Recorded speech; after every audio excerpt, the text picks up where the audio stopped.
যেদিন কিয়ামত কায়েম হবে, পৃথিবীর সমস্ত সৃষ্টির মানুষগুলো, নবী, রাসূল, গৌস, কুতুব, আবদাল, আখিয়ার, আওতাদ, নাকিব, নুদাবা, নুজাবা, সাধারণ মানুষ সবাই লাইন টু লাইন থাকবে। আর সেদিন একটা আওয়াজ আসবে, ইয়া আহলাল জামআ গুদ্দু আবসারাকুম হাত্তা তামুররা ফাতিমাতু বিনত রাসূলিল্লাহ।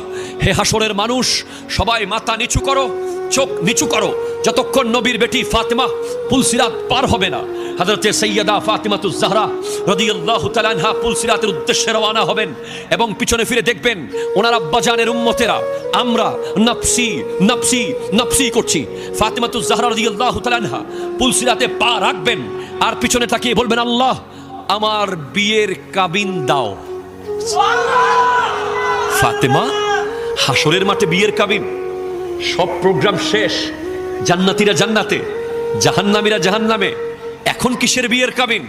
না আল্লাহ, এজন্য জমা রেখে দিয়েছিলাম কি আজকে আমার বিয়ের কাবিন হবে, আমার আব্বা জানের উম্মতদেরকে মাফ করে জান্নাতে দিয়ে দাও।